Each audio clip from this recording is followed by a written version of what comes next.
আমার জন্য একটা বিষয় নির্ধারিত আছে, সেটা হচ্ছে ইসলামী সংস্কৃতি বনাম বিজাতীয় অপসংস্কৃতি।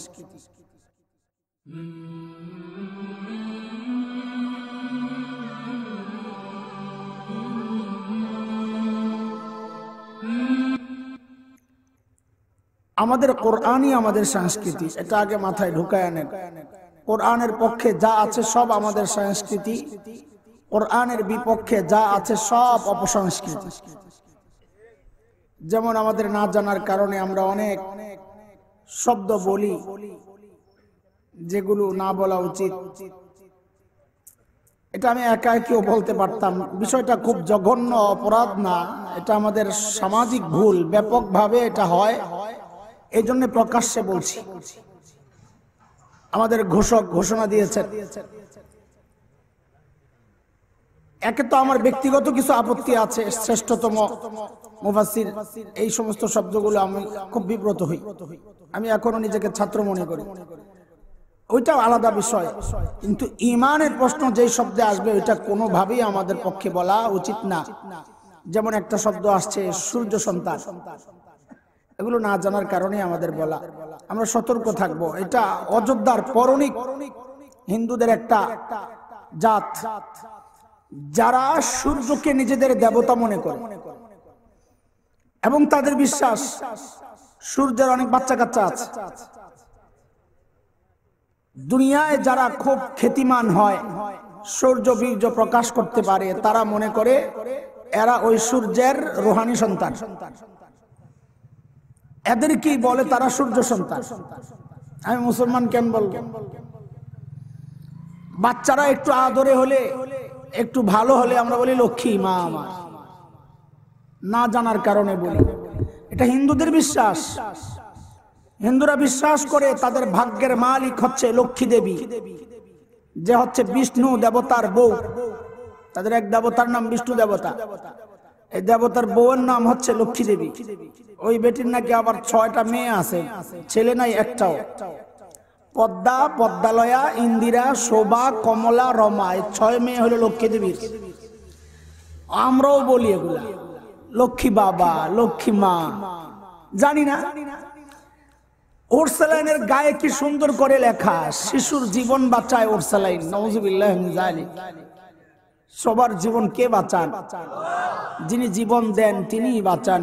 ইন্না সলাতি, কুল, নবীকে দিয়ে আল্লাহ বলাচ্ছেন, আপনি বলে দেন, কুল ইন্না সলাতি ওয়া নুসুকি ওয়া মাহইয়ায়া ওয়া মামাতি লিল্লাহি রাব্বিল আলামিন।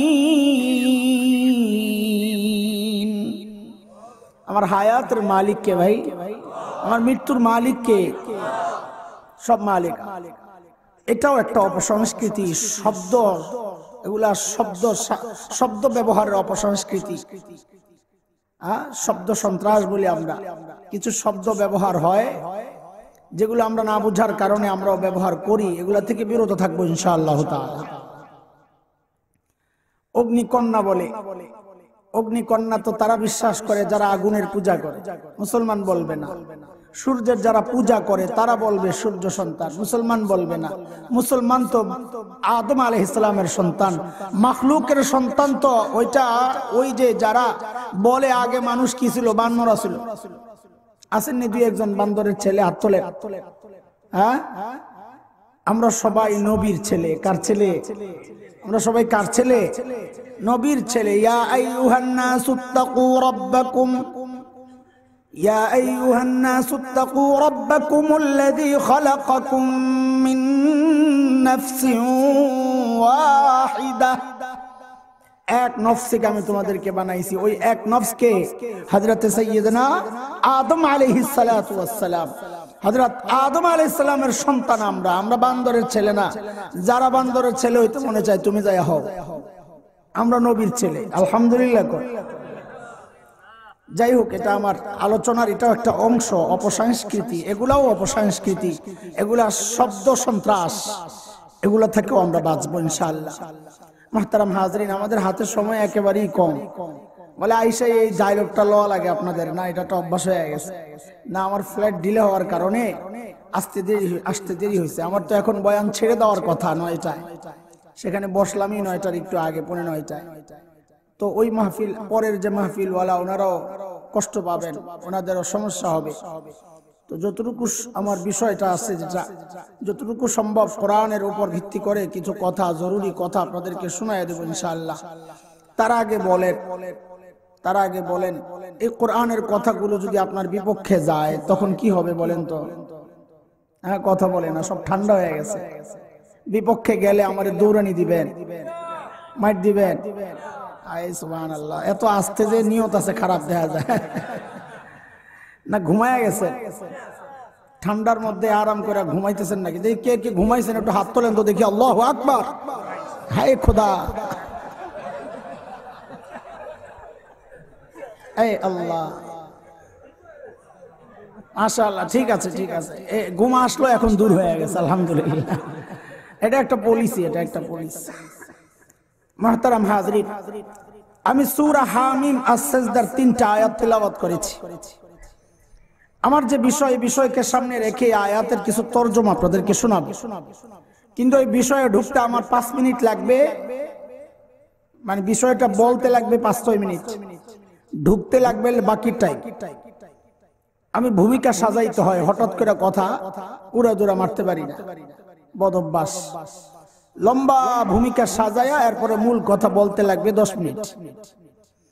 তো এই জন্য এই মূল কথা মনোযোগ দিয়া না শুনলে ওই 10 মিনিটের আগা মাথা কিচ্ছুই বুঝে আসবে। প্রথমে মনে হবে অপ্রাসঙ্গিক, আশেপাশের কত জায়গায় ঘুরি। আমি একটা উদাহরণ দিয়ে বুঝাই। বাড়িতে মেহমান আসছে, তো মেজবান, বাড়িওয়ালা, হোস্ট বাজারে যাবে। তো মেহমান বলে ভাই আমিও যাব, বলে চলো। তো বাজারে গিয়া মেজবান, বাড়িওয়ালা একবার যায় চালের দোকানে, একবার ডাল, একবার গোশত, একবার মাছ, একবার সবজি। তো মেহমান বলে তুমি বাজার করবা, ভালো কথা, এত দোকানে কেন ঘুরাও? তো মেজবান, বাড়িওয়ালা বলে ভাইরে, বাজার করতে হইলে নানান দোকানে ঘুরতে হয়, এটা তোমার বিষয় না, তুমি আমার পিছনে পিছনে থাকো। বাজারে অনেক অলিগলি, একটু এদিক সেদিক হয়ে গেলে হারায়া যাবা। আমি কই কই যাই, কোন কোন দোকানে যাই, এটা তোমার বিষয় না। তুমি দেখবা খাবারের টেবিলে খানা ঠিক আছে কিনা। ঠিক কথা।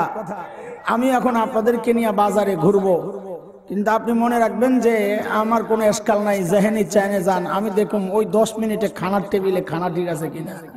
ঠিক আছে ইনশাআল্লাহ, চলেন আমরা এখন বাজারে ঘুরবো ইনশাআল্লাহ। আয়াত 3টার প্রথম আয়াত কাফেরদের একটা বক্তব্য আল্লাহ আমাদেরকে জানাচ্ছেন। কাফেররা বলে কি, وقال الذين كفروا لا تسمعوا لهذا القرآن والغوا فيه لعلكم تغلبون। যারা কাফির তারা বলে এই কোরআন শুনবা না, এবং কোরআন তিলাওয়াত হলে, কোরআনের আলোচনা হলে হট্টগোল তৈরি করবা, বিশৃঙ্খলা সৃষ্টি করবা। কেন? তাইলেই তোমরা জয়ী থাকবা, জয়ী হবা, না হয় পরাজিত হবা। এটা হচ্ছে কাফেরদের কথা। আল্লাহ তাআলা এই বক্তব্যের জবাব দিয়েছেন পরবর্তী 2 আয়াতে। প্রথম আয়াত মালিক বলছেন, فَلَنُذِيقَنَّ الَّذِينَ كَفَرُوا عَذَابًا شَدِيدًا وَلَنَجْزِيَنَّهُمْ أَسْوَأَ الَّذِي كَانُوا يَعْمَلُونَ। আল্লাহ বলেন যারা কাফির এদেরকে আমি অবশ্যই কঠিন শাস্তি ভোগ করাবো, এবং তাদের এই অপকর্মের শাস্তি আমি তাদেরকে কড়ায় গন্ডায় বুঝিয়ে দিব। এটা প্রথম আয়াত আল্লাহর। শেষ আয়াত মালিক বলতেছেন, যালিকা জাযাউ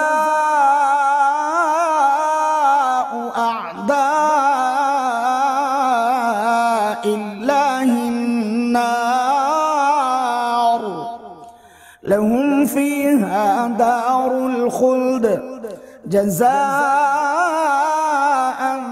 বিমা কানু বিআয়াতিনা ইয়াজহাদুন। আল্লাহ বলছেন কাফেরদের এই শাস্তি অর্থাৎ জাহান্নাম, এটা আল্লাহর দুশমনদের শাস্তি। তারা এই জাহান্নামে চিরস্থায়ী ভাবে থাকবে, কারণ তারা আল্লাহর আয়াতকে অস্বীকার করেছে। এই হচ্ছে আয়াত তিনটার মোটামুটি তরজমা।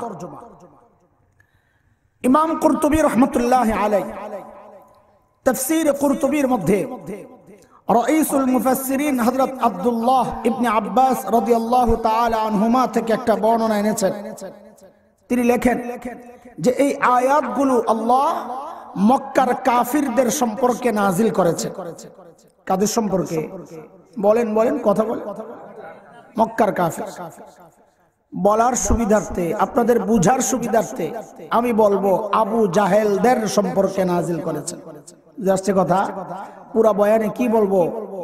আবু জাহেলদের সম্পর্কে নাজিল করেছেন। আপনারা বুঝে নেবেন, আবু জাহেলদের মানে নবী যুগের কাফেররা, নবীর সময়ের।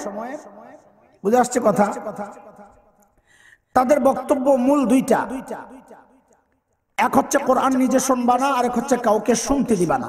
এটা হচ্ছে কাফেরদের বক্তব্য। মুহতারাম হাজরিন, মূলত এই বক্তব্যটা কাফেরদের না, মূলত এই বক্তব্যটা হচ্ছে ইবলিসের। কার? ইবলিস যুগে যুগে যুগের আবু জাহেলদেরকে দিয়া এই বক্তব্যটা দেওয়ায়। মূলত বক্তব্য কার? কারণ ইবলিসের চূড়ান্ত টার্গেট হচ্ছে, ইবলিস চায় বান্দাকে মালিক থেকে বিচ্ছিন্ন করতে। আর এই এক নম্বর কথা মনে রাখেন, ইবলিস চায় মালিক থেকে বিচ্ছিন্ন করতে। দুই নম্বর কথা, ওই বিচ্ছিন্ন করার পদ্ধতি কি? বান্দাকে কোরআন থেকে দূরে সরায়া দাও, বান্দাকে কোরআন থেকে। তিন নম্বর কথা, ইবলিস বড় বাটপার। বাটপার মানুষকে কোনোদিন এক পদ্ধতিতে ধোঁকা দেয় না। ওই যুগে মানুষকে কোরআন থেকে দূরে সরাইতে ইবলিস এই পদ্ধতি গ্রহণ করছে, এই যুগে একই পদ্ধতি গ্রহণ করবে, এই চিন্তা আপনি করেন না। এটা হচ্ছে আমার তিন নম্বর কথা। এই তিনটা কথা চলেন পিছন থেকে আবার কোরআন দিয়া সাজায় সাজায় আমরা আগাই ইনশাআল্লাহ। প্রথম কথা হচ্ছে, ইবলিসের চূড়ান্ত টার্গেট হচ্ছে, ইবলিস চায় বান্দাকে রব থেকে বিচ্ছিন্ন করতে। দলিল সূরা আরাফ আয়াত 16, 8 নম্বর পারা, হাফিজি কোরআন শরীফের 11 নম্বর পৃষ্ঠার 5 নম্বর লাইনে ইবলিস তার এই বক্তব্য জানায়া দিছে। আল্লাহ আমাদেরকে জানায়া দিছে। আল্লাহ বলেন ইবলিসের বক্তব্যটা, قال فبما أغويتني لأقعدن لهم صراطك المستقيم।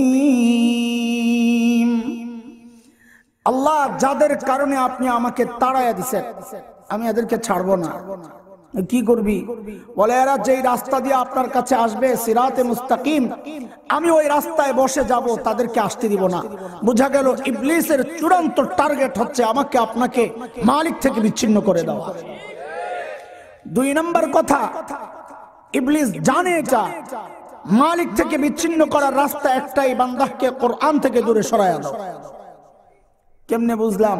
বলে চলেন সূরা রহমানের প্রথম 3 আয়াত একটু শুনি, পড়ি।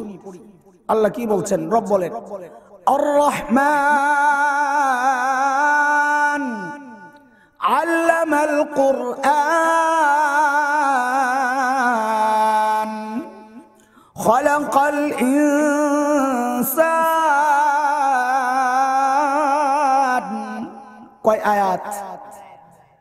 খুব মনোযোগ লাগবে কথা বুঝতে হইলে। আছে মনোযোগ? আছে তো আলহামদুলিল্লাহ। 1 নম্বর আয়াত রহমান আল্লাহ। 2 নম্বর আয়াত যিনি কোরআন শিখালেন। 3 নম্বর আয়াত যিনি মানুষ সৃষ্টি করলেন। কয় আয়াত?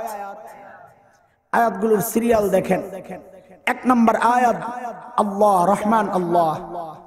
2 নম্বর আয়াত যিনি কোরআন শিখালেন। 3 নম্বর আয়াত যিনি মানুষ সৃষ্টি করলেন। সিরিয়ালগুলো দেখেন। আমার কথা বলে, আমি দুনিয়ায় আগে আসছি না আগে কোরআন শিখছি? কোরআন শিখছি আমি বলি মারপেটের থেকে কোরআন শিখে আসছি? আমি দুনিয়ায় আগে আসছি, ঠিক?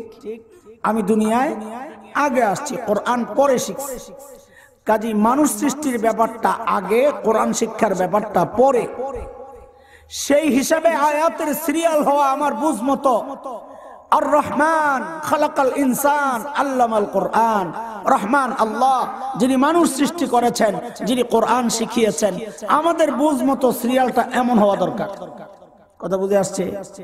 তো আল্লাহ মানুষ সৃষ্টির ব্যাপার নিলেন 3 নম্বরে, কোরআন শিক্ষার ব্যাপার আনলেন 2 নম্বরে। কারণ আকপিস কেন করলেন? অনেক জবাব মুফাসসিরিনে কেরাম দিয়েছেন। আমি 2টা জবাব দিব যেহেতু হাতে সময় কম। একটা দিব অজাহাতি জবাব, আরেকটা আমাদের আলোচনাকে আগায়া নেওয়ার জন্য। অজাহাতি জবাবটা বুঝেন আগে। অজাহাতি বুঝেননি, ক্লিয়ার করা আর কি। আল্লাহ তাআলা মানুষ সৃষ্টির ব্যাপারটা 3 নম্বরে নিয়ে বুঝাচ্ছেন, বান্দারে আমি তোমাদেরকেই আগে সৃষ্টি করেছি, এরপর তোমাকে কোরআন শিখাইছি। ঠিকই আছে, কিন্তু কোরআন শিক্ষার ব্যাপার আগে কেন আনলাম আমি তোমাকে জানায়া দিতে চাই যে তুমি যতক্ষণ পর্যন্ত কোরআনী শিক্ষায় শিক্ষিত না হবা ততক্ষণ পর্যন্ত তোমার পরিচয় তুমি মানুষ এটা দিবা না। তোমার পরিচয় তুমি মানুষ যদি তুমি কোরআনী শিক্ষায় শিক্ষিত আগে হও, তাইলে তুমি মানুষ, নাইলে দেখতে মানুষ আপাদ মস্তক কিন্তু আসলে মানুষ না। কথা বুঝে আসছে? এর একটা উদাহরণ বুঝেন। যুগের আবু লাহাবের বউ, এই যুগের আবু লাহাবের বউ, এটা বুঝে নিতে হবে। কোরআনে আসছে হাম্মালাতাল হাতাব। ওই যুগের আবু লাহাবের বউ উম্মে জামিল বিনতে হারব ইবনে উমাইয়া, সে তো আর এই যুগে আর আসবে না। তার মানে কি সূরা লাহাব শেষ? সূরা লাহাব এই যুগে আছে কিনা? তো কাজে এই যুগে আমাদেরকেও যুগের আবু লাহাবের বউরে বাইর করতে হবে, নাহলে তো সূরার অর্থ বুঝুম না। বুঝেন নাই কথা? কোরআনকে যুগ দিয়েই তো বোঝা লাগবে। তো এই যুগের আবু লাহাবের বউ হচ্ছে তাসলিমা নাসরিন। কে? তাসলিমা নাসরিন। কদিন আমগো বক্তাগো বিরুদ্ধে লাগছে, এখন কদিন বলে খালি এই লেখা দিতেছে, আমি দেখি নাই। তাসলিমা নাসরিনের এক বক্তব্য থেকে আল্লাহর কালামের এই সিরিয়াল বুঝে আসছে। কি? তাসলিমা তার এক বইয়ের মধ্যে লিখেছে, এই পেট আমার, আমার পেটের মধ্যে আমি যেখান থেকে খুশি সেখান থেকে বাচ্চা নেব। কোন মানুষ, কোন ধর্ম, কোন সমাজ আমাকে কিচ্ছু বলতে পারবে না। আমার যার খুশি যেখান থেকে খুশি ওখান থেকে পেটে বাচ্চা নেব। আমরা বলি কথাটা ভালোই বলছি। এই কথা বলার কারণে কোরআনের এই সিরিয়াল বুঝে আসছে। আল্লাহ মানুষ সৃষ্টির ব্যাপার কেন পরে নিয়েছেন? তাসলিমা কোরআনী শিক্ষায় শিক্ষিত না হওয়ার কারণেই এই বক্তব্যটা দিয়েছে। কারণ যেখান থেকে খুশি সেখান থেকে পেটের মধ্যে বাচ্চা নেওয়া, এটা তো মানুষের চরিত্র না, এটা তো কুত্তার চরিত্র। তাসলিমা বুঝাইয়া দিছে যে আমি দেখতে মানুষ, কিন্তু কোরআনী শিক্ষায় শিক্ষিত না হওয়ার কারণে আমার মুখ দিয়া মানুষের কথা বের হয় না, কুত্তার কথা বের হয়। আল্লাহ বলেন ওই জন্যই তো আমি সিরিয়ালটারে এরকম ফিট করছি। 1 নম্বর উত্তর। 2 নম্বর ব্যাখ্যা, আয়াতগুলোকে উপর থেকে নিচের দিকে সাজান। উপরে আর রহমান, মাঝখানে আল্লামাল কোরআন, নিচে খালাকাল ইনসান। উপরে রহমান, মাঝখানে কোরআন, নিচে ইনসান মানুষ। আল্লাহ বুঝাচ্ছেন বান্দারে আমি রহমান উপরে, তুমি মানুষ নিচে। আমি রহমানের রহমত যদি তুমি মানুষ পর্যন্ত আনতে চাও, দুনিয়ার কোন সংস্কৃতি, দুনিয়ার কোন সভ্যতা, দুনিয়ার কোন কৃষ্টি কালচার, কোন সিস্টেম, কোন ইজম কাজ হবে না। রাস্তা একটাই, রহমান আর বান্দার মাঝখান দিয়া কোরআনকে ঢুকায়া দাও। রহমান আর বান্দার মাঝখানে কোরআন ঢুকাও, তো রহমানের সাথে বান্দার যোগাযোগ লেগে যাবে। আর কোরআন সরে যাবে, কোরআন থেকে তুমি দূরে সরে যাবে, তো রহমান থেকে বিচ্ছিন্ন হয়ে যাবে। এই খবর শয়তানের আছে কি নাই? আছে, আছে, কথা বলে না। এই জন্য দোস্ত, শয়তানের চূড়ান্ত টার্গেট হচ্ছে আমাকে আপনাকে কোরআন থেকে বিচ্ছিন্ন করা। কিন্তু শয়তান তো বড় বাটপার না চালাক। খবরদার, চালাক বলেন নাকি? চালাক তো ইমানদার। চালাক কে? শয়তান হইলো বাটপার। বাটপার কোনদিন মানুষকে এক পদ্ধতিতে ধোঁকা দেয় না, এই কথাটা মনে রেখে। আর শয়তান নিজেও বলেছে আমি এক পদ্ধতিতে ধোঁকা দিব না। সূরা আরাফের 17 নম্বর আয়াত, 11 নম্বর পারা, 8 নম্বর পারার 11 নম্বর পৃষ্ঠা, 6-7 লাইন, আয়াত 17। শয়তান নিজেই বলে সুম্মা লাআতিয়ান্নাহুম মিন বাইনি আইদিহিম ওয়া মিন খালফিহিম ওয়া আন আইমানিহিম ওয়া আন শামাইলিহিম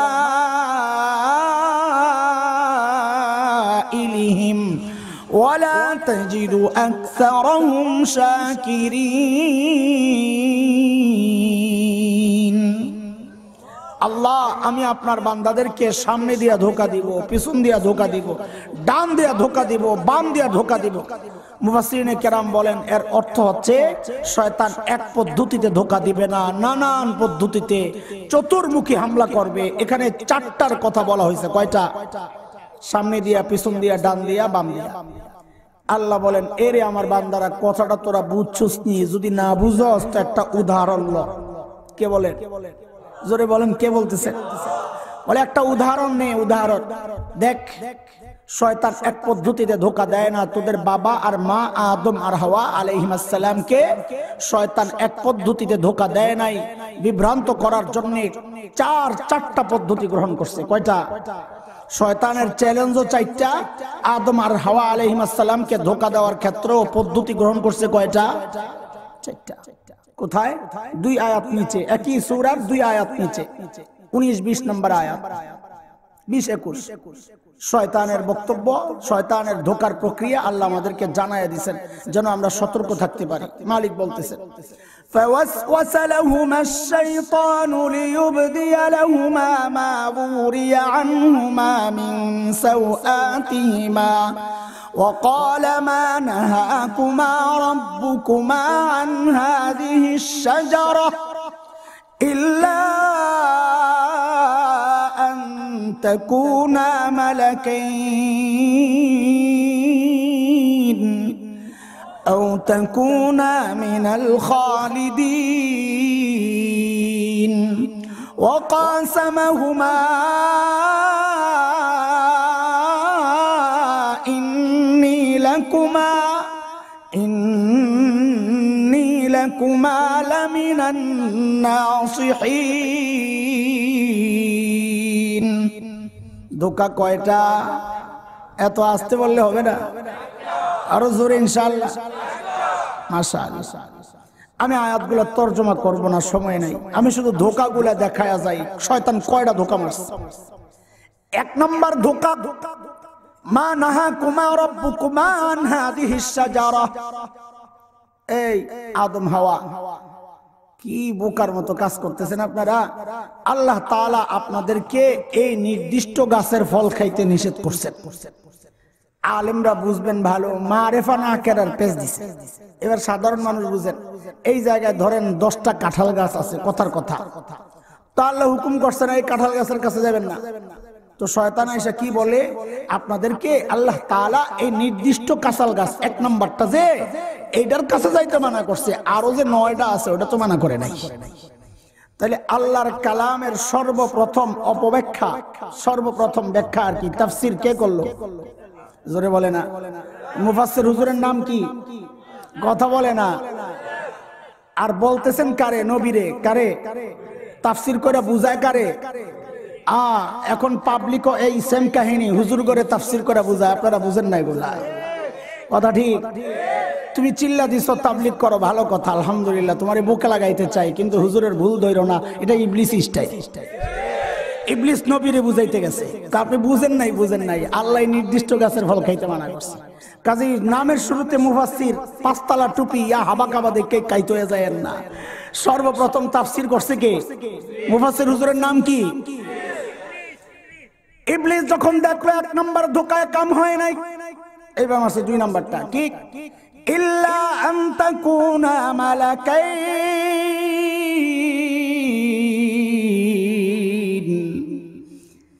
আল্লাহ আপনাদেরকে এই ফল খাইতে মানা করছেন কেন জানেন? কেন? খাইলি ফেরেশতা হয়ে যাবে,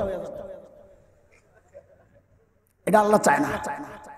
কারবার দেখছেন কি ধোঁকা, বুঝছেন না আপনারা? বুঝেন নাই। আহলুস সুন্নাহ ওয়াল জামাআতের আকীদা হচ্ছে নবীদের মর্যাদা ফেরেশতাদের চেয়ে বেশি। আদম আলাইহিস সালাম নবী, তিনি ফল খায়া ফেরেশতা তার চেয়ে কম মর্যাদা, কোন দুঃখে হইতে যাবে? সেম ধোকা এখন আমাদের মাদ্রাসাওয়ালাদেরকে কেউ কেউ দিতে চায়। একই ধোকা, প্যাকেট ভিন্ন, মোড়ক ভিন্ন। এরা ভাবছে আমরা কিছু বুঝি না। কি ধোকা? বলে শিক্ষা সিলেবাস কওমি মাদ্রাসা বিশেষ করে সংস্কার করা দরকার। কেন? এই সিলেবাস পড়ে তো ডাক্তার হওয়া যাবে না, এই সিলেবাস পড়ে ইঞ্জিনিয়ার হওয়া যাবে না। তুই আমারে মগা পাইছস বেটা। আমার নবী আমাকে বলেছেন খায়রুকুম মান তাআল্লামাল কুরআন ওয়া আল্লামা, যে কোরআনের ছাত্র, কোরআনের শিক্ষক, তার মর্যাদা সর্বোচ্চ। আমি ওইটা বাদ দিয়া ডাক্তার হতে যাব, কোন দুঃখে রে? এটা ইবলিসি স্টাইল। স্টাইলটা কি? আরে যোগ দিয়া দিন বুঝো মিয়া, সময় দিয়া দিন বুঝো। কোরআনের যা আছে সব এখন আছে, খালি ওই 1400 বছর আগে চলে গেছে মনে করো, ওটা এখনো চলতেছে কারবার। শয়তান যখন দেখলো 2 নম্বরে কাম হয় নাই, এইবার মানলো 3 নম্বর, আও তাকুনা মিনাল খালিদিন।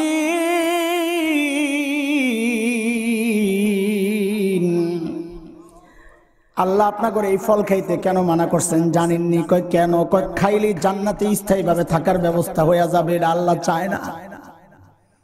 কারবার দেখছেন? আল্লাহ বলে চায় না তোমার হাওয়া জান্নাতে স্থায়ী ভাবে থাকুক। এটা আল্লাহর মর্জির খেলাফ বক্তব্য। আল্লাহ তোমার হাওয়াকে জান্নাতে স্থায়ী ভাবে থাকার জন্য বানানি নাই। আল্লাহ তো বানাইছেন দুনিয়ায় পাঠাবেন বলে। কই? আল্লাহ বলেন নাই ওয়া ইয ক্বালা রাব্বুকা লিল মালাইকা ইন্নী জাইলুন ফিল আরদি খলিফা। কই পাঠাবেন? আদম আর হাওয়াকে কই পাঠাবেন বলে বানাইছেন? বলেন না, কই পাঠাবেন? আল্লাহ তো জান্নাতে পাঠানোর জন্য বানানি নাই। বাকি একটা প্রশ্ন আপনাদের মাথায় গুড়গুড় করতে পারে যে তাহলে জান্নাতে পাঠাইলো কি জন্য? এত গ্যাঞ্জাম লেগে গেল। বানায়া ডাইরেক্ট দুনিয়ায় পাঠাইয়া দিলে তার শয়তানের লগে দেখা হয় না। কথা বুঝে আসছে না? এই জান্নাতে কি জন্য পাঠাইলো? আরে পেস লাগে, লাগলে বলবো, না লাগলে বাদ, আমার হাতে সময় নাই। বলেন পেস লাগেনি? ঘোড়া ডিম লাগে, লাগলে তো জোরে কর না কেন? খামাখা আজাইরা এই শাখা প্রশাখা কথা বলতে গেলে আমার 3 ঘন্টা লাগবে। এই সংক্ষেপ সময়ে দৌড়াইতেছি খালি। সংক্ষেপে শোনেন, আল্লাহ তাআলা আদম আর হাওয়াকে ডাইরেক্ট দুনিয়া না পাঠাইয়া জান্নাত থেকে ঘুরায় আনছেন কেন? ওরে দোস্ত, সূরা আত-তাওবা আয়াত 111 নম্বর পারার 3 নম্বর পৃষ্ঠার 9-10 লাইন শেষ পর্যন্ত আল্লাহ তাআলা আমাকে আপনাকে একটা প্রস্তাব দিয়েছেন এই কথা বলে, ইন্নাল্লাহা আশতারা মিনাল মুমিনিনা আনফুসাহুম ওয়া আমওয়ালাহুম বিআন্না লাহুমুল জান্নাহ। আরে মুমিন, তোমার জান আর মালের বিনিময়ে আমি তোমাদের কাছে জান্নাত বিক্রি করতে চাই। কিনতে রাজি? কে কে রাজি? আল্লাহু আকবার। এত আস্তে আস্তে আপনার হাত এগুলো পাবলিকের জেতা রাখি আমি, নাহলে ঘুমাই যাবো। এই হাত মাত ওঠানোর কারবার হলো এগুলো জিন্দা রাখার পলিসি। এগুলা জান্নাত কিনতে চাই তো ওই মাসআলা জিজ্ঞেস করেন হুজুরদেরকে, কোন জিনিস না দেইখা কিনা জায়েজ নেই। পানির নিচে মাছ জায়েজ আছে? তো জান্নাত না দেইখাই কেনার জন্য হাত তুললেন। এই জন্য নাস্তিক মুরতাদরা বলে আমরা নাকি অন্ধবিশ্বাসী, যা শুনি তাই বিশ্বাস করি। আমরা অন্ধবিশ্বাসী না বুঝে শুনে বিশ্বাস? কোথায় বুঝে শুনে বিশ্বাস হইলেন? জান্নাত তো না দেইখাই কেনার জন্য রেডি হয়ে গেলেন। কারবার বুঝেন? আপনাদের এলাকায় মেয়েদেরকে বিয়ে দিলে শ্বশুর বাড়ি দেখার জন্য মেয়ে নিজে যায় না গার্জিয়ান যায়? ঠিক আছে নি কথা? আর না, মেয়ে 2 রকমের। এক রকমের মেয়ে হইলো মা বাবার বাধ্য সন্তান। এদের সামনে বিয়ে শাদীর আলাপ হইলে এরা কবে আমি কিচ্ছু জানি না, যাবে গা শরমে আরেক ঘর। বলে তোমরা দেখালাও, আমার কিচ্ছু দেখার নাই। আর মাইয়া যদি হয় ওই যে আমগো ঢাকার শাহবাগের স্লোগান কন্যা আছে না, কতগুলা স্লোগান দেয়, ওই মার্কা হাফ লেডিস যদি হয়, হাফ লেডিস বুঝেন তো, কাপড়ে সপরে বেড়া ভিতরে বেড়ি, এটার নাম কি? Half ladies. যদি হাফ লেডিস হয়, এই বেডির যদি বলে তোর সাথে অমুকের বিয়ে ঠিক করছি, বলে হ্যাঁ আমি আগে যাই সব চেক করে আইতে হইব, দেখাই হইব। কথা কন ঠিক কিনা? আমি জিজ্ঞেস করি আপনারা মা বাবার বাধ্য সন্তান না অবাধ্য সন্তান? বাধ্য। তো এইবার বুঝেন আল্লাহ তাআলা আদম আর হাওয়াকে দুনিয়ায় ডাইরেক্ট না পাঠাইয়া জান্নাত থেকে কেন ঘুরাইয়া আনছেন, যেন কিয়ামত পর্যন্ত নাস্তিক মুরতাদরা না বলতে পারে যে আমরা জান্নাত না দেখাই কেনার জন্য রেডি হয়ে গেছি, যে না না আমরা মা বাবার বাধ্য সন্তান, আমাদের বাবা আদম জান্নাত দেখছেন, আমাদের মা হাওয়া জান্নাত দেখছেন, আমাদের দেখার দরকার নেই। শয়তান যখন দেখলো 3 নম্বরে কাম হয় না, এইবার হয়ে গেছে আমগো দেশের নেতা। কে এগুলা বললে অনেকের খারাপ লাগবে, আমাদের দেশে কিছু নেতা আছে নির্বাচনের আগে দিয়া টুপি টাপি মাথায় দিয়া হাসান বসরি হয়ে যায়, ঠিক আছে কথা। আবার কিছু বেডি আছে এই হিজাব টিজাব লাগায় পুরা রাবেয়া বসরিয়া, জীবনে কোনো ভুল করে নাই, অথচ সারা জীবন ইসলামের বিরুদ্ধে।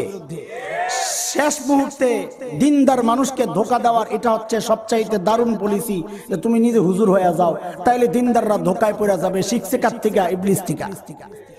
ইবলিস যখন দেখলো 3টায় কাম হয় নাই, এইবার ইবলিস আল্লাহ ওয়ালা বুজুর্গ হয়ে গেল গা। কেমনে? আল্লাহর নামের কসম খায়, কয় ওয়াকাসামাহুমা ইন্নী লাকুমা লামিনান নাসিহিন।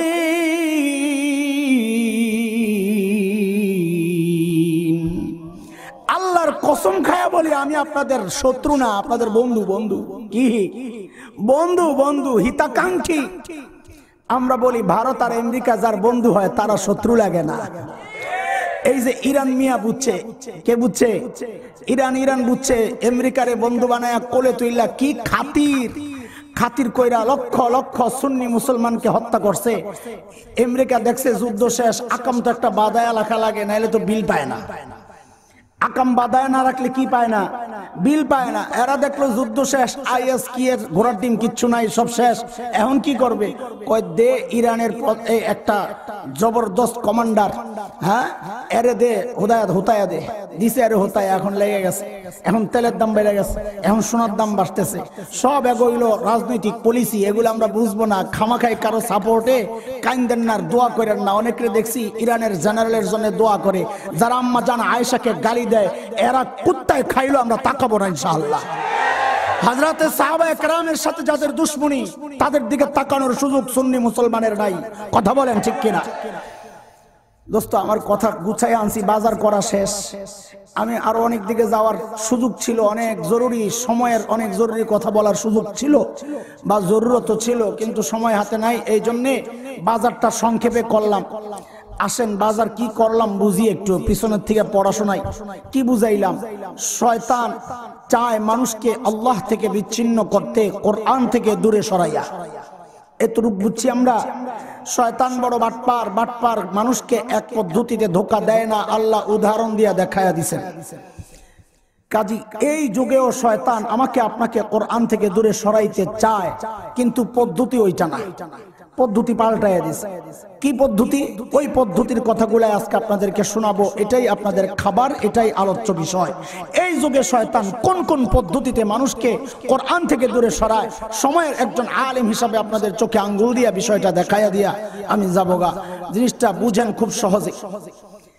এক তো চক্রান্ত হচ্ছে কোরআনের বিধানগুলো থেকে আমাকে আপনাকে সরাইয়া দেওয়ার চক্রান্ত চলতেছে।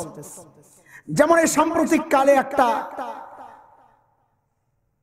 প্রকল্প হাতে নেওয়ার চেষ্টা করেছে ICMH, শিশু মাতৃ স্বাস্থ্য ইনস্টিটিউট, ঢাকার একটা প্রতিষ্ঠান, যারা মা এবং শিশুর স্বাস্থ্য নিয়ে গবেষণা, তাদের কাজ বিভিন্ন এনজিওর অর্থায়নে চলে। সরকারেরও কিছু অর্থায়ন আছে, কিন্তু তারা স্বায়ত্তশাসিত প্রতিষ্ঠান, নিজেরা সিদ্ধান্ত নিতে পারে।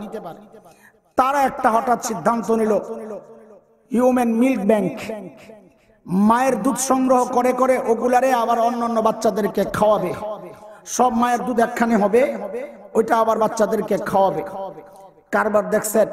অথচ কোরআনের কথা হচ্ছে ওয়া উম্মাহাতুকুমুল্লাতী আরদানাকুম ওয়া আখাওয়াতুকুম মিনার রাদাআ, সূরা নিসা। ওয়া আখাওয়াতুকুম মিনার রাদাআ, নিসবতের কারণে জন্মসূত্রে যেই সমস্ত মানুষগুলা হারাম হয়ে যায়, বৈবাহিক বিবাহ হারাম, ওই দুধের কারণে ওই সমস্ত সম্পর্কগুলো হারাম হয়ে যায়। আম্মা জান আয়েশা বলেছেন, ইন্নার রাদাআহ তুহাররিমু মা ইউহাররিমুন নাসাব। রাদাত দুধের সম্পর্কের কারণে ওই সমস্ত মেয়েরা পুরুষের জন্য হারাম হয়ে যায়, পুরুষরা মেয়েদের জন্য হারাম হয়ে যায় জন্মসূত্রে যেই সমস্ত হারামগুলো সাব্যস্ত হয়। যেমন আপনার মা, আপনার এক বোনকে আপনি বিয়ে করতে পারবেন না, মায়ের বোনকে বিয়ে করতে পারবেন না। ঠিক দুধ মা, তাকেও বিয়ে করা যাবে না, তার বোনকেও বিয়ে করা যাবে না, তার মাকেও বিয়ে করা যাবে না, তার মেয়েকেও বিয়ে করা যাবে না। এটা হচ্ছে বিষয়। হাজারো মানুষের দুধ একখানে হইলে কোন বাচ্চা খায়, কার দুধ খায় কেউ জানবে না। লাখে লাখে মুসলমান বেঈমান হয়ে যাবে। বেঈমান কোরআনের এই বিধানকে লঙ্ঘন করার কারণে হারামজাদা তৈরি হবে। কারণ দেখা যাবে আমার দুধ বোনকে আমি বিয়ে করছি, কারো কোনো খবর নাই। এরে দোস্ত, এটা একটা বুঝাইলাম। কোরআনের নির্দেশ হচ্ছে লা তাকতুলু আওলাদাকুম খাশিয়াতা ইমলাক। দারিদ্রতার ভয়ে সন্তানকে হত্যা করা যাবে না। অথচ জন্ম নিয়ন্ত্রণ একদম শীর্ষ পদ থেকে উপরে বিশাল সাইনবোর্ড লাগায়া দেওয়া হয়, দুটির বেশি নয়, একটি হলে যথেষ্ট। হ্যাঁ, দুটি সন্তানের বেশি নয়, একটি হলেই ভালো হয়, এইরকম কিছু একটা আর কি। অথচ কোরআন বলে লা তাকতুলু আওলাদাকুম খাশিয়াতা ইমলাক। আবার দলিল দেয় কি জানেন? আমি হাসি এগুলা দেখি, কত বোকা এরা। দলিল দেয় কোরআনের আয়াত দিয়া, জন্ম নিয়ন্ত্রণের দলিল দেয় কোরআনের আয়াত দিয়া কি, ইন্নামা আমওয়ালুকুম ওয়া আওলাদুকুম ফিতনা। কারবার দেখছেন? কয় তোমাদের সম্পদ এবং তোমাদের সন্তান তোমাদের জন্য ফিতনা। যেহেতু ফিতনা, বাচ্চা কম লও। কিন্তু বাটপাড়িটা কি করছে দেখেন, আল্লাহ তাআলা দুই জিনিসকে বলেছেন ফিতনা। কয় জিনিস? তোমাদের সম্পদ এবং তোমাদের সন্তান। তো সম্পদও ফিতনা, সন্তানও ফিতনা। যদি সন্তান ফিতনা হওয়ার কারণে জন্ম নিয়ন্ত্রণ হয়, তো সম্পদেরও তো আল্লাহ ফিতনা বলেছেন। তো তোদের ব্যাংকের টাকাগুলা সব আঙ্গুরে দিয়ে দে, ওইটা বলে না, ধরা খাবে। বুঝছেন নি কথা? এরে দোস্ত, বাংলাদেশে দেখবেন মাঝে মধ্যেই অপসংস্কৃতি বুঝাচ্ছি, মাঝে মধ্যেই দেখবেন বিশাল বিশাল সাইনবোর্ড চলে আসে কি সুন্দরী প্রতিযোগিতা, কি বলেন না কথা, বিশ্ব সুন্দরী প্রতিযোগিতা। বাংলাদেশেও হয় চ্যানেল আই সুন্দরী প্রতিযোগিতা, মানে তোমার সৌন্দর্য প্রকাশ করো। অথচ কোরআনের নির্দেশ হচ্ছে সূরা আন-নূর আয়াত 31-31, ওয়ালা ইউবদিনা যিনাতাহুন্না, মেয়েরা যেন তাদের সৌন্দর্য প্রকাশ না করে। কোরআনের নির্দেশ হচ্ছে সৌন্দর্য প্রকাশ করবা না। আর এরা কোরআনের বাইরে দাঁড়ায়া, বিরুদ্ধে দাঁড়ায়া আমাকে আপনাকে আহ্বান করছে তোমার সৌন্দর্য প্রকাশ করো। এর দোস্ত, এটা হচ্ছে মানুষকে কোরআন থেকে দূরে সরানোর একটা পলিসি। আমি কয়টা দেখাবো আপনাদেরকে। 14ই ফেব্রুয়ারি একটা দিবস উদযাপিত হয়, নাম কি? বিশ্ব, আপনারা কিছুই জানেন না। বিশ্ব ভালোবাসা দিবস না। ভালোবাসা, মানুষ তো ভালোবাসা বিনিময় করবে ঘরের ভিতরে, রাস্তাঘাটে, বাগানে, হাটে ঘাটে ভালোবাসা বিনিময় করে কুত্তাকুত্তি। এই জন্য আমি এটার নাম দিছি বিশ্ব কুত্তাকুত্তি দিবস। কি নাম? বিশ্ব কুত্তাকুত্তি দিবস। ওই বিশ্ব কুত্তাকুত্তি দিবসে প্রথম আলো পত্রিকা একটা প্রতিযোগিতা দিল, কি কাছে আসার গল্প। প্রতিযোগিতার নাম কি? কারবার দেখেন, কোরআনের নির্দেশ লা তাকরাবুজ জিনা, জিনা তো করবাই না, জিনার কাছেও যাইবা না। আর এরা কোরআনের বিরুদ্ধে দাঁড়ায়া প্রকল্প খোলে যে তুমি তো জিনা করছো, কেমনে কেমনে কাছে গেছো, এটা সব বর্ণনা করে শোনায়া দাও। নাউযুবিল্লাহি মিন যালিক। এইভাবে ধরে ধরে যদি দেখাই সারা রাত যাবে গা। গোটা সমাজ কোরআনের বিরুদ্ধে আমাকে আপনাকে দাঁড় করানোর জন্য এক গভীর চক্রান্তে আমাদেরকে ফালাইয়া দিচ্ছে। দোস্ত, এই জাল থেকে আমাদেরকে বাঁচানোর জন্য উলামায়ে কেরাম আপনাদেরকে কিছু কথা বলে, মাঝে মধ্যে রাইগা যায়। আপনারাও মনে করেন আরে হুজুর রাম করে এত ধমকাইলো, এই হুজুর রাজনীতি করে, এই হুজুরের কথা শোনা যাবে না। মাঝে মধ্যে আমাদের উপর কানুন চাইপা যায়। এই কথা আমি আর আগাইতে চাই না। আমি শেষ ফিনিশিং টানবো একটা লাস্ট উদাহরণ দিয়া। এটাই মনে করেন আজকের কথার শেষ কথা, এবং এটাই খুব জরুরি কথা। এই একটা পয়েন্ট যদি বুঝা যান, তো সমাজের অপসংস্কৃতির চক্রান্ত আপনি ধরে ফেলবেন। সেটা হচ্ছে, আমার আগে বুঝা লাগবে আপনাদের মানে প্রেসারের অবস্থা কি। প্রেসার যদি হাই হয়, তো এই ওষুধ খাওয়াইলে আপনার প্রেসার আরো উপরে উঠে যাবে, মুশকিল। এখানে ধানের শীষে ভোট দেয় কেউ নাই তো, হ্যাঁ, ভয়ে বলে না। আর নিচের দিকে তাকায় বলেন আছে কি নাই? নৌকাওয়ালা আসেনি, দাড়িপাল্লা আসেনি, হাত পাখা আসেনি দু একজন, মানে সব দলই আছে না। কি বোঝা গেল? এটা হচ্ছে বাংলাদেশের সাধারণ চিত্র। নির্বাচনী মাঠে ঘাটে কেন্দ্রে আমাদের অনেক দল, আমরা কেউ নৌকায় ভোট দিই, কেউ ধানের শীষে ভোট দিই, কিন্তু যখন কালিমার সামিয়ানা টানানো হয় তখন আর আমাদের কোনো দল থাকে না, আমরা সবাই কালিমা ওয়ালা হয়ে যাই। এই কথার সাথে কারো কোনো দ্বিমত আছে? তাহলে আপনার ব্লাড টেস্ট হয়ে গেছে, আপনার প্রেসার নরমাল আছে, আমি যে ওষুধটা দেবো খাইয়া হজম করতে পারবেন ইনশাআল্লাহ। কিন্তু ভুল বুঝবেন না, এখন সংসদীয় কমিটি থেকে সুপারিশ গেছে যে কেউ যদি উস্কানিমূলক বক্তব্য দেয় তাইলে এই আয়োজকদেরকে আগে ধরবে। আমরা উস্কানিমূলক বক্তব্য দেই না, যারা উস্কানি দেয় তাদের গোমর ফাঁস করি। কথা বুঝে আসছে? কথা বলে আমরা উস্কানি দেই না। উস্কানি কেন দিব? আমরা চাই সমাজে শান্তি কিভাবে আসে, ওই চেষ্টা আমাদের। আমি 3টা উদাহরণ দিব, আগে বুঝেন। উদাহরণ নাম্বার 1, বাংলাদেশে এখন অপসংস্কৃতির কিছু উদাহরণ শোনাই, কেন এগুলা করছে এটা বুঝেন। বাংলাদেশে এখন দেখবেন আমাদের যে জাতীয় দিবসগুলো আছে, 16 ডিসেম্বর, 26 মার্চ, এই দিবসগুলোতে দেখবেন বিভিন্ন ক্রীড়া প্রতিযোগিতা হয়, খেলাধুলা স্কুল কলেজে বাচ্চাদের হয় না? নতুন একটা ইভেন্ট, খেলাধুলার একটা আইটেম, সেটা হচ্ছে যেমন খুশি তেমন সাজো। বাচ্চারা আসেনি? আছে। আপনারা দেখছেন কিনা আমি জানি না, আমার কাছে ছবি আছে, কারো দেখার শখ থাকলে দেখতে পারবেন। সেটা হচ্ছে ইদানিং আমরা লক্ষ্য করছি যেমন খুশি তেমন সাজের মধ্যে ছোট্ট ছোট্ট বাচ্চাদেরকে সাজানো হয়। কি সাজানো হয়? একটা ছোট্ট মেয়েকে শাড়ি পরাইয়া যুবতী মেয়ে সাজানো হয়, একটা ছোট্ট বাচ্চাকে টুপি আর একটু দাড়ি লাগাইয়া হুজুর সাজানো হয়। বুঝে আসছে কথা? আরো 1-2টা বাচ্চাকে বয়স ভেদে সাজানো হয়। এরা বিচারক আর অডিয়েন্সের সামনে যায় নাটক করে করে দেখায়। কি দেখায়? ওই হুজুর ওই যুবতী মেয়ে বাচ্চা এর কাপড় ধরে টানে এর ধরতে চায়, বুঝায় এটা হচ্ছে 71-এর চিত্র, 71-এ রাজাকাররা আমার মা বোনের ইজ্জত এইভাবে লুণ্ঠন করেছে। এটা হচ্ছে উদাহরণ নাম্বার 1। উদাহরণ নাম্বার 2, বাংলাদেশের টেলিভিশন, সিনেমায়, থিয়েটারে, নাটকে, ওই মঞ্চ নাটক, এগুলোতে এখন কিছু আমরা দেখতে পাচ্ছি 2টা চরিত্র থাকে, একটা ভিলেন চরিত্র, একটা নায়ক চরিত্র। নায়ককে দিয়া সমাজের সব ভালো কাজগুলা করায়, আর ভিলেন আর গাদ্দারকে দিয়া সমাজের সব খারাপ কাজগুলা করায়। ইদানিং আমরা লক্ষ্য করছি ওই ভিলেনকে তারা সাজাচ্ছে কেমনে? ভিলেনের মাথায় একটা টুপি লাগায়া দেয়, মুখে একটু দাড়ি লাগায়া দেয়। কথা ঠিক আছে আমার? উদাহরণ নাম্বার 3, খুব মনোযোগ দেন। 2013-র 5ই ফেব্রুয়ারির কথা আপনাদের ভুলার কথা নয়। ঢাকার শাহবাগে যুদ্ধাপরাধীদের বিচার ত্বরান্বিত করার দাবিতে গণজাগরণ মঞ্চ বসেছিল, মনে আছে আপনাদের? মনে থাকারই কথা। সারা বাংলাদেশে এক জাগরণ তৈরি হয়েছে, যুদ্ধাপরাধীদের বিচার ত্বরান্বিত করতে হবে। আমাদের এর সাথে কোনো সমস্যা নাই। আমরা তো 1400 বছর থেকে সব ইমানদাররা সব জালিমের বিচার চাই আসতেছি, এটা নতুন কিছু না আমাদের জন্য। কথা ঠিক কিনা? বিপত্তি বাঁধলো কোথায়? যখন ওই গণজাগরণ মঞ্চের আড়ালে কিছু নাস্তিক কুলাঙ্গার ব্লগার ওখানে বসে বসে আমার প্রিয় হাবিবের বিরুদ্ধে এমন সব কটূক্তি আর বাজে মন্তব্য তারা ফেসবুকে তাদের ব্লগে লেখালেখি করছিল। তখন আওয়ামী লীগ, বিএনপি দেখি নাই, সর্বস্তরের তাওহীদি জনতা, নবী প্রেমিক রাস্তায় নেমে এসেছিল। এর প্রতিবাদে গোটা দেশ ফুঁসে উঠেছিল। ওই সময় গণজাগরণ মঞ্চ আসতে মানুষ বুঝেছে ওখান থেকে নিজেকে সরায় আনিছিল, সরায় আনিছে না, আরো জাগরণ তৈরি হয়েছে।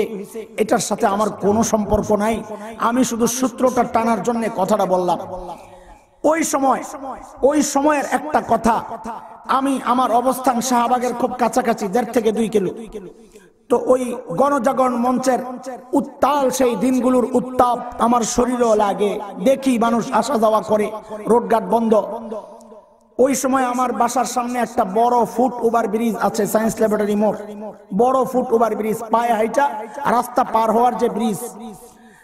ওই সময় একদিন আমি উত্তর দিক থেকে দক্ষিণ দিকে যাচ্ছি, দক্ষিণ দিক থেকে এক যুবতী মা তার ছোট্ট বাচ্চাকে নিয়ে আমাকে ক্রস করবে। এরে বন্ধুরা, আমি কারো শোনা গল্প আপনাদেরকে শোনাচ্ছি না, উইটনেস, একদম চাক্ষুষ হওয়া বিষয়, আমার সাথেই হওয়া। মা তার ছোট্ট বাচ্চাকে নিয়ে যখন আমাকে ক্রস করবে, বাচ্চা এবং মায়ের বেশভূষা, গেট আপ, সেট আপ, তাদের আউটলুকিং সবকিছু দেখে আমি বুঝেছি যে তারা গণজাগরণ মঞ্চ থেকেই আসছে। কারণ বাচ্চার গায়ে জাতীয় পতাকা অঙ্কিত, পোশাকটাও এমন, হাতে বেল পড়া,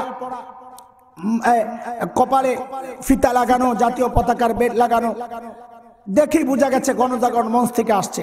এর সাথে আমার কোনো আপত্তি নাই। মাই তো সন্তানের দিলের মধ্যে দেশপ্রেম জাগ্রত করবে, ঠিকই আছে। মাই তো সন্তানকে ইমানি প্রেমে উজ্জীবিত করবে, এটা তো মারই কাজ, আমার কোনো আপত্তি নাই। কিন্তু বিপত্তি বাঁধলো কোথায়? ওই মা যখন আমাকে ক্রস করে, মা ছোট্ট বাচ্চাকে শিখায়া দিচ্ছে আমাকে দেখায়া বলার জন্যে, বলো বলো তুই রাজাকার, তুই রাজাকার, তুই রাজাকার। এরে দোস্ত, এই বাচ্চাটা গণজাগরণ মঞ্চে সে ঠিকই গিয়েছে। সে জেনেছে রাজাকার এক দুষ্ট চরিত্রের নাম, সে জেনেছে রাজাকার লুটেরাদের নাম, সে জেনেছে রাজাকার ধর্ষক আর সন্ত্রাসীর নাম, কিন্তু সে জানতো না রাজাকার দেখতে কেমন। মা তার সন্তানকে শিখায়া দিচ্ছে, বুঝায়া দিচ্ছে রাজাকার হচ্ছে দাড়িওয়ালা আর টুপিওয়ালা।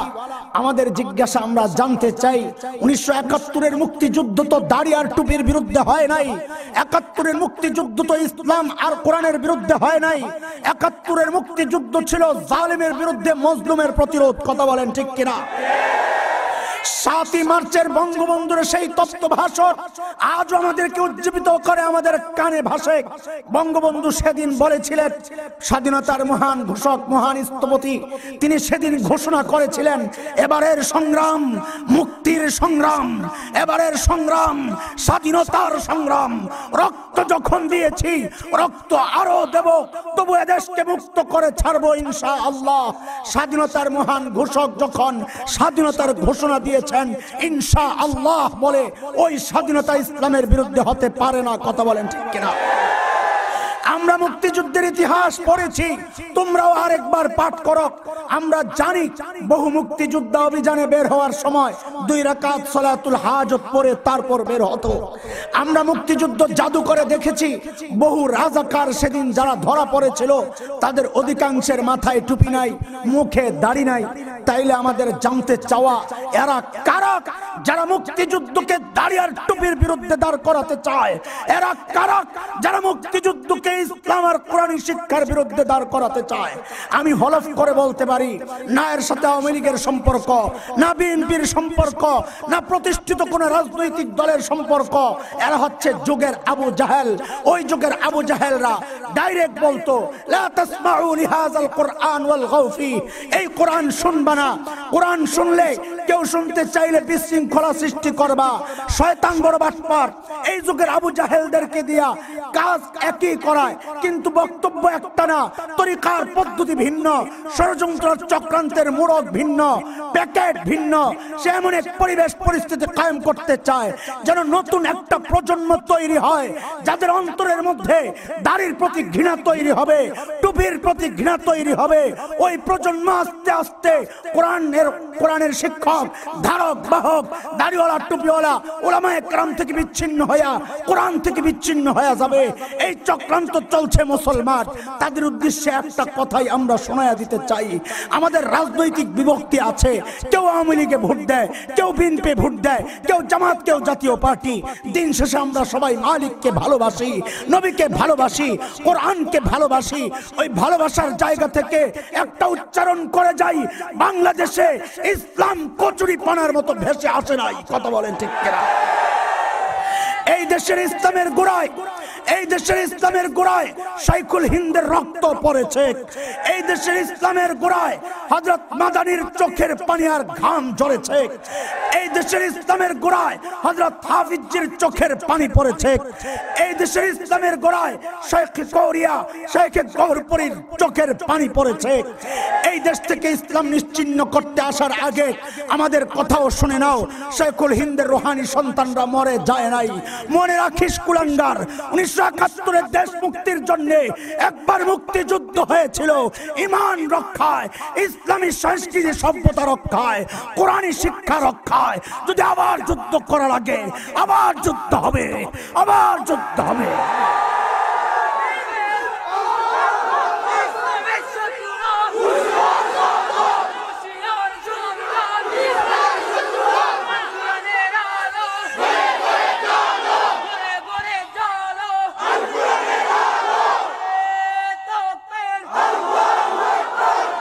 মোহতারাম হাজরিন, সারা গায়ে তো ঘা, কোন জায়গায় ওষুধ লাগাবো বলেন? আমি যদি একটা একটা করে বলতে থাকি এরকম, তা আপনি যেই দলই করেন আপনি কাজ হইতে বাধ্য যে না, এর বিরুদ্ধে প্রতিরোধ করাই লাগবে। আজকে বাংলাদেশের আকাশে শকুনের আনাগোনা। আজকে আমার স্বাধীনতা বিপন্ন বললেও খারাপ।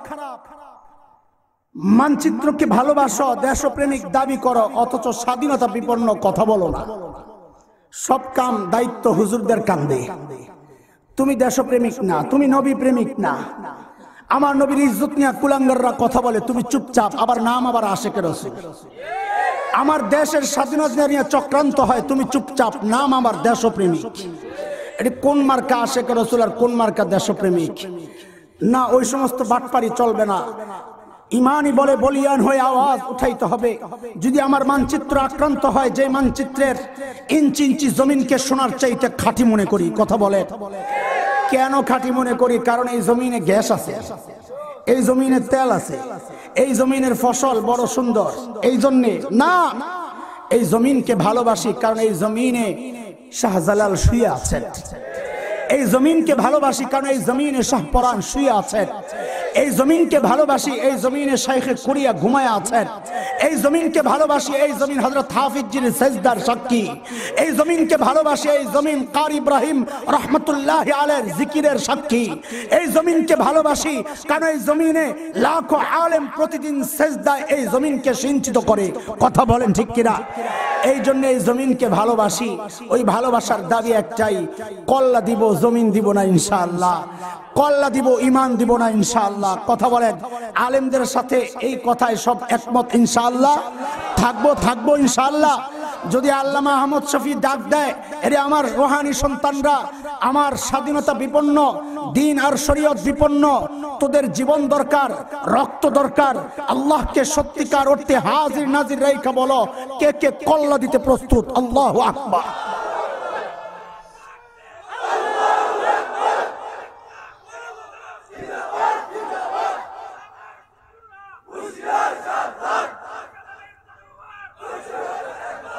আল্লাহ তাআলা আমাদেরকে এই চেতনা লালন করে শেষ পর্যন্ত থাকার তৌফিক দান করেন।